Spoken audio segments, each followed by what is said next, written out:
રાજકારણ અને સમાજ સેવામાં ઘણીવાર શ્રદ્ધા અને આસ્થાનું મહત્વ જોવા મળે છે. ત્યારે આવો જ એક કિસ્સો ઊંઝામાં બન્યો હતો. એપીએમસીના ડિરેક્ટર ધીરેન્દ્ર પટેલે અનોખી બાધા પૂર્ણ કરી છે. એપીએમસી ડિરેક્ટરની ચૂંટણી પહેલા ધીરેન્દ્રભાઈ પટેલે 64 જોગણી માતાજી સમક્ષ માનતા રાખી હતી કે તેઓ ચૂંટણીમાં જીત મેળવશે તો જ વાળ કપાવશે, અને જો તેઓ નહીં જીતે તો જીવનમાં ફરી ક્યારેય વાળ કપાવશે નહીં. જો કે આ અનોખી પ્રતિજ્ઞા સાથે તેમણે ચૂંટણી લડી અને પ્રચંડ બહુમતી સાથે વિજય મેળવતા અંતે તેમણે માનતા પૂર્ણ કરી છે. ધીરુભાઈએ ચૂંટણી જીત્યાના 9 મહિના અને 9 દિવસ બાદ ઊંઝા એપીએમસીમાં બોર્ડની રચના થતા તેઓ માતાજીના સ્થાનક પર પહોંચ્યા હતા અને મુંડન કરાવ્યું હતું. ધીરુભાઈ પટેલની આ અનોખી માનતા ટોક ઓફ ધ ટાઉન બની છે. હું જ્યારે એપીએમસીની ચૂંટણી ચાલુ થઈ ને મેન્ડેટ મળ્યા એટલે મગજમાં એવી 64 માતાની લીંડીમાં 64 જોગણી છે એની બાધા રાખી હતી મેં કે જ્યાં સુધી જીતીને નહીં આવું ત્યાં સુધી વાળ નહીં કપાવું, બાબરી ઉતરાઈશ માતા 64ની. ચૂંટણી તો જીતીને આવી ગયા અમે. ચૂંટણી જીતીને આવ્યા, માતાજીના દર્શન કરવા ગયા અને માતાજીના ત્યાં પ્રસાદી ચડાવી. તો મનમાં થોડુંક એવો વિચાર આવ્યો કે માતાજીના જીતી તો જાય છીએ, પણ બોર્ડ બસ બેસે તે દિવસે બાધા પૂરી કરીશું, માતાજીની બાબરી ઉતરાવીશું અને લાડુ જમાડીશું. તો એ બાધા પૂરી કરવાની બોર્ડ 4 કે અઠવાડિયે 14-15 દિવસમાં બેસી જાય પછી પૂરી કરવાની હતી.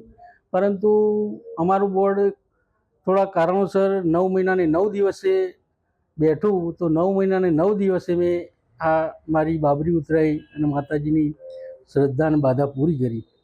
રાજકારણ અને સમાજ સેવામાં ઘણીવાર શ્રદ્ધા અને આસ્થાનું મહત્વ જોવા મળે છે. ત્યારે આવો જ એક કિસ્સો ઊંઝામાં બન્યો હતો. એપીએમસીના ડિરેક્ટર ધીરેન્દ્ર પટેલે અનોખી બાધા પૂર્ણ કરી છે. એપીએમસી ડિરેક્ટરની ચૂંટણી પહેલા ધીરેન્દ્રભાઈ પટેલે 64 જોગણી માતાજી સમક્ષ માનતા રાખી હતી કે તેઓ ચૂંટણીમાં જીત મેળવશે તો જ વાળ કપાવશે, અને જો તેઓ નહીં જીતે તો જીવનમાં ફરી ક્યારેય વાળ કપાવશે નહીં. જો કે આ અનોખી પ્રતિજ્ઞા સાથે તેમણે ચૂંટણી લડી અને પ્રચંડ બહુમતી સાથે વિજય મેળવતા અંતે તેમણે માનતા પૂર્ણ કરી છે. ધીરુભાઈએ ચૂંટણી જીત્યાના 9 મહિના અને 9 દિવસ બાદ ઊંઝા એપીએમસીમાં બોર્ડની રચના થતા તેઓ માતાજીના સ્થાનક પર પહોંચ્યા હતા અને મુંડન કરાવ્યું હતું. ધીરુભાઈ પટેલની આ અનોખી માનતા ટોક ઓફ ધ ટાઉન બની છે.